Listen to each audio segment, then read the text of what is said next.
Aquí comenzamos una nueva edición de A los pies del Maestro en esta segunda semana del Adviento.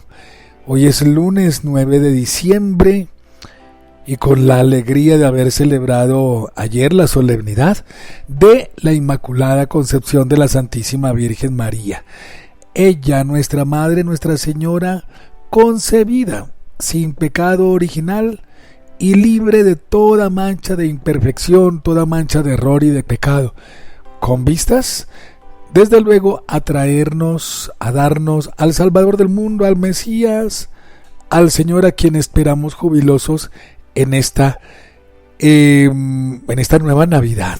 Hoy es lunes y también nos acordamos mucho de San Juan Diego Cuatlatoaitzin, aquel indígena de la etnia nahua, allá en México. A propósito, un saludo para todos mis amigos en Radio Cepa en México. Este programa es emitido 2 veces al día a través de la radio. Un abrazo cordial para ustedes, queridos amigos. Hoy ustedes están de fiesta, ¿verdad? San Juan Diego Cuatlatoaitzin, de la etnia nahua, a quien la Virgen Santísima, Nuestra Señora de Guadalupe, se le presenta, se le revela para que él sea el embajador de la Morenita, de la Madre de Dios, ante el obispo don Juan de Zumárraga, y le dijera que en ese lugar se debía construir un templo en honor de la Virgen Santísima.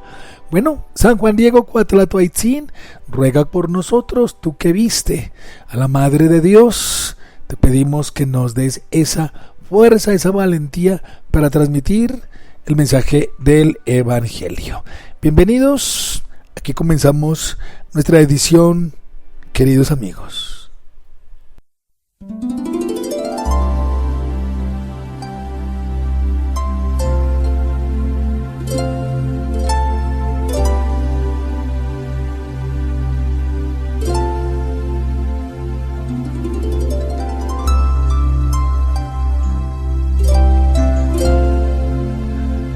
Dios te salve María, llena eres de gracia, el Señor está contigo, bendita tú eres entre todas las mujeres, y bendito es el fruto de tu vientre Jesús. Santa María, Madre de Dios, ruega por nosotros los pecadores, ahora y en la hora de nuestra muerte. Amén. Ave María Purísima, sin pecado concebida, María Santísima.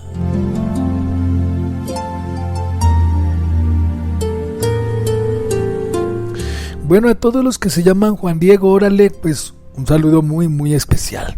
Aquí comenzamos entonces el capítulo 8 de la exhortación Amor y Leticia. Se llama Acompañar, discernir e integrar la fragilidad. Sobre todo este capítulo número 8 es el capítulo que despertó un poco más de controversia y levantó ampolla en la iglesia por algunas posiciones del Santo Padre que pues son un poco al límite, ¿no? Y hay que pues tener toda la sabiduría, el discernimiento para poder interpretar todo aquello que el Papa Francisco aquí nos dice al respecto de las fragilidades, de las problemáticas de los matrimonios que no han podido perseverar, que por diferentes circunstancias han tenido que separarse, y algunos cónyuges han contraído nuevas nupcias y están ahí entonces en unas situaciones un poco irregulares. Bueno, un poco no, están en situaciones irregulares al respecto de la enseñanza bíblica y magisterial de el amor conyugal. Como se dan cuenta, esto es algo complejo. Vamos a abordarlo con guante de seda, con mucho cuidado, y eso sí, pidiéndole al Señor que nos ilumine y que nos fortalezca, porque ante todo la obediencia a la santa palabra de Dios, la obediencia a la divina revelación que nos trae Jesucristo el Señor, desde luego amparados, sostenidos con la tradición de la Iglesia y el magisterio.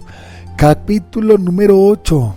Acompañar, discernir e integrar la fragilidad.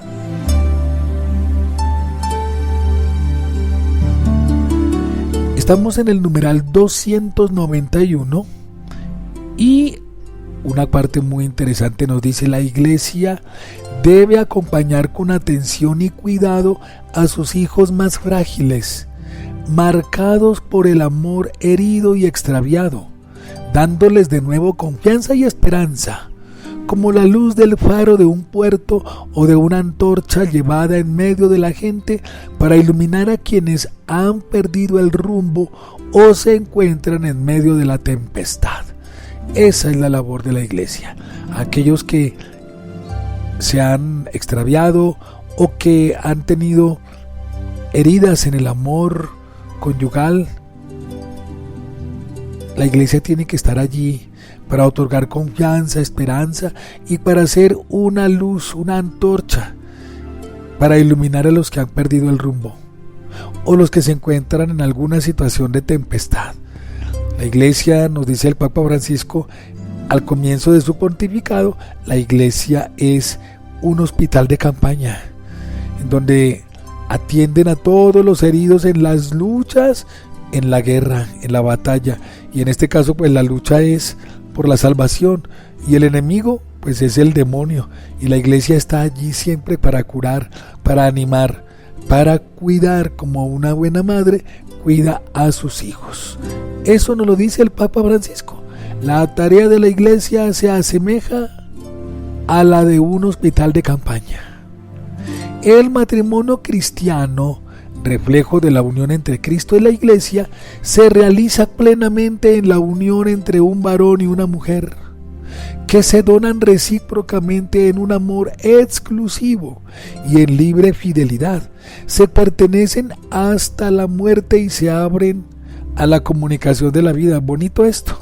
Esta es la enseñanza y la definición del matrimonio cristiano. Es el reflejo de la unión entre Cristo y la iglesia. Cristo es el reflejo del esposo, la iglesia es el ejemplo de la esposa. Y esta unión se realiza plenamente entre la unión entre un varón y una mujer, que tienen una donación recíproca, con pertenencia exclusiva y con apertura a la vida. Esta es la posición de la iglesia al respecto de lo que es el matrimonio. Y nos dice el Papa Francisco: otras formas de unión contradicen radicalmente este ideal. Otras formas de unión.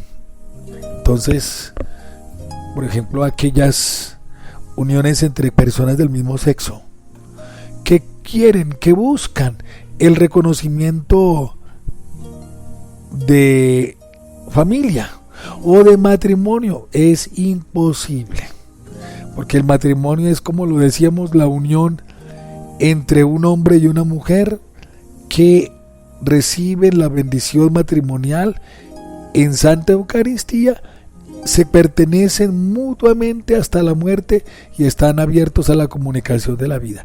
Otras formas de unión no tienen por ningún lado ninguna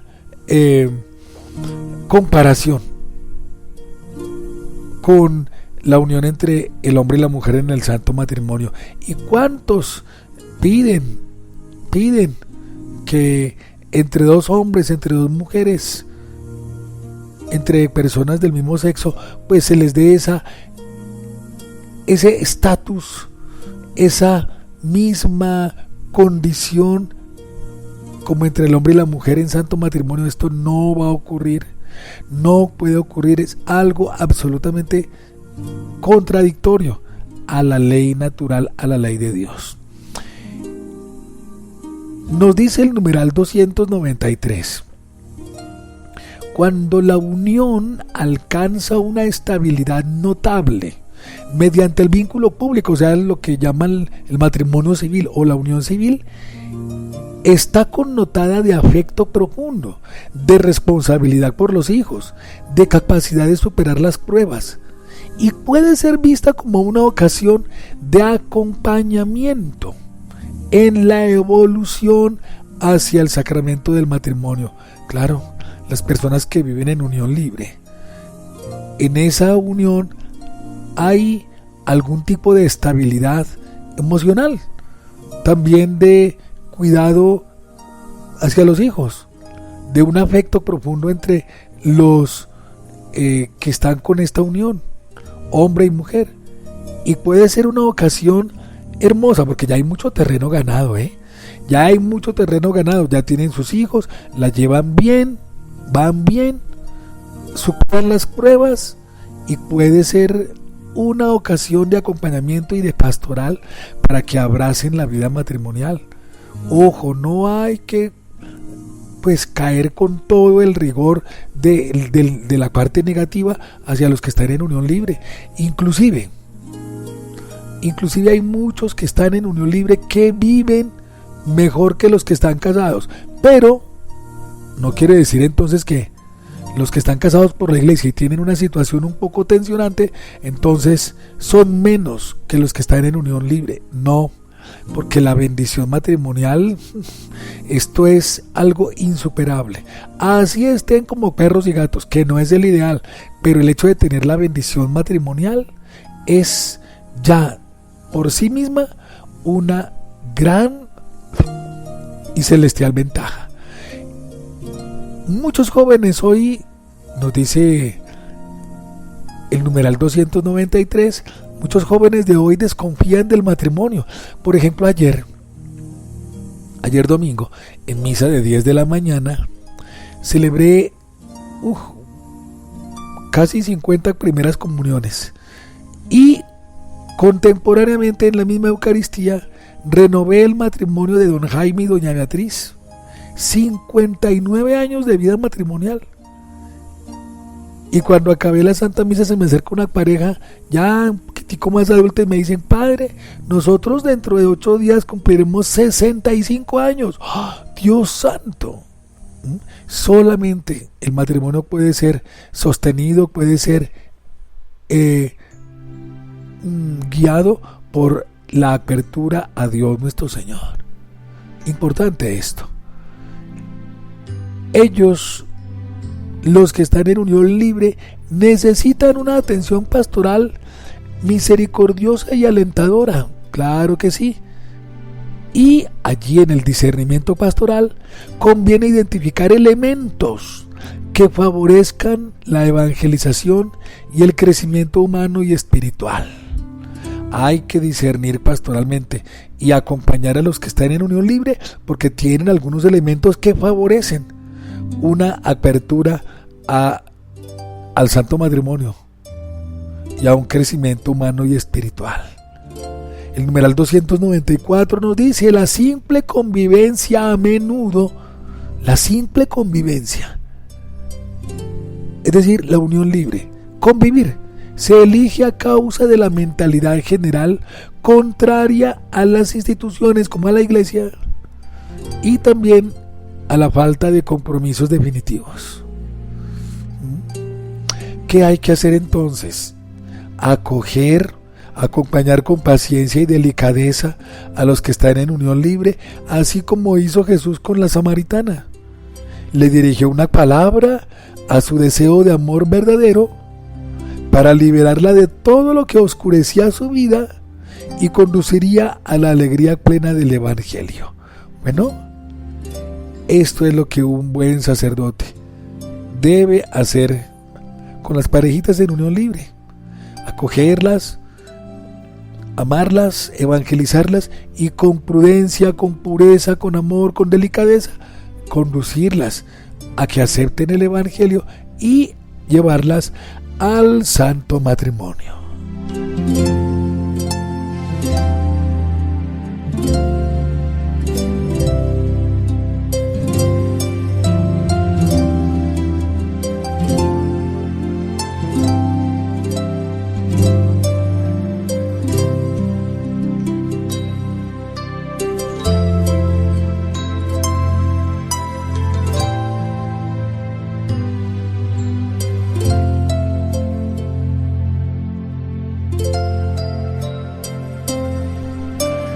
Bueno, queridos hijos, nosotros abrimos el corazón a la santa palabra de Dios.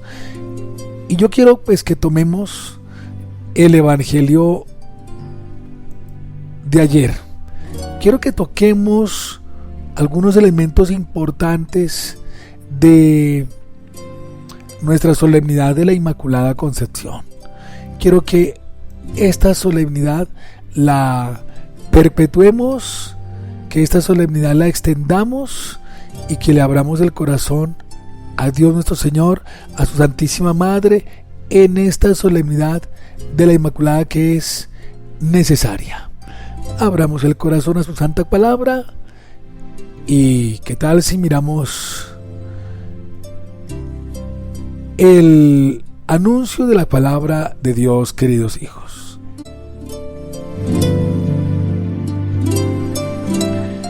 Bien, digamos entonces que Dios reina en su palabra, que Dios vive, que la Virgen Santísima es la Inmaculada Concepción.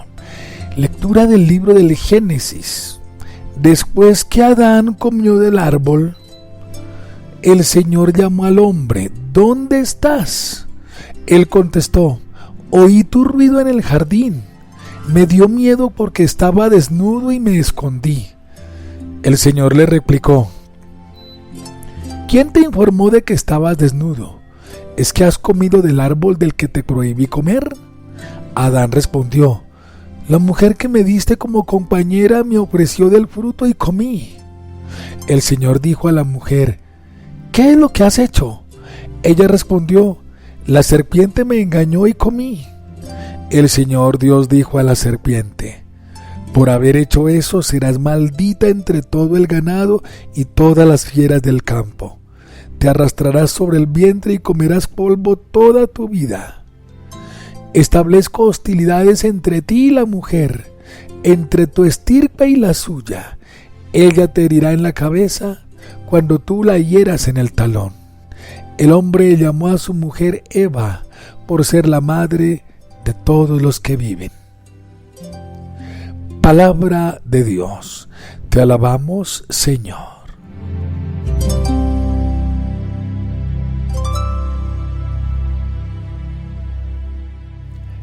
Bueno, unos elementos interesantes que tenemos que asumir en esta solemnidad de la Inmaculada Concepción. Elementos como el miedo que sintió Adán cuando el Señor lo estaba buscando. Oí tu ruido en el jardín, me dio miedo porque estaba desnudo y me escondí. Me dio miedo.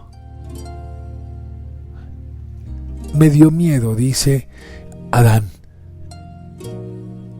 Diferente al no temas María, porque has encontrado gracia ante Dios.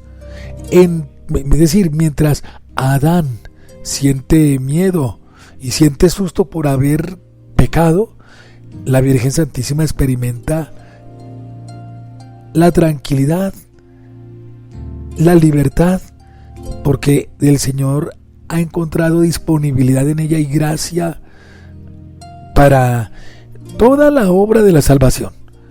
Mientras Adán está muerto del miedo, porque el pecado produce temor y produce miedo, la Virgen Santísima está llena de alegría y de paz y de gozo, porque el Señor ha hallado gracia ante ella por estar haciendo su santísima voluntad, por estar disponible. Y démonos cuenta cómo por una mujer entró el mal a la humanidad, por Eva, y entonces como por una mujer, por María Santísima, entra la vía de la salvación en Jesucristo, fruto bendito de su vientre. Mientras Eva se cierra al plan de Dios, mientras Eva transgrede toda la bondad de Dios y desobedece su palabra, la Virgen Santísima está dispuesta a hacer todo lo que Dios mande, a hacer todo lo que Dios diga. Démonos cuenta esto cómo es de importante, la disponibilidad de la Virgen Santísima, y cómo por una mujer entró el pecado en el mundo, por una mujer entra la gracia. Y por eso el Señor quiere restaurar a todo el género humano con la obediencia y la humildad y la disponibilidad de la hija de Sión, con la Virgen Santísima. El Señor quiere rehacer, regalarnos su gracia a través de la humildad y de la generosidad de la Virgen Santísima, diferente a la soberbia, a la negación, a la desobediencia de Eva. Por eso San Pablo llama a la Virgen Santísima la nueva Eva y a Jesucristo el Señor el nuevo Adán, porque ellos dos, Adán y Eva, fueron desobedientes, soberbios a toda la obra de Dios, mientras que la Virgen Santísima y su linaje, el fruto bendito de su vientre, se caracterizan por ser absolutamente disponibles a la voluntad de Dios.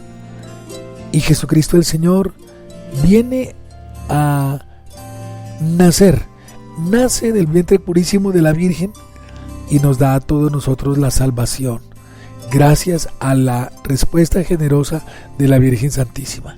La Inmaculada Concepción, libre del pecado, libre de toda mancha, además con la obra de destruir todos los planes infernales, porque el Señor ha puesto enemistad entre el diablo y la mujer, entre el demonio y la Virgen Santísima, y Dios ha puesto enemistad entre la descendencia del demonio y el linaje de la mujer, es decir, el linaje que es Cristo Jesús nuestro Señor.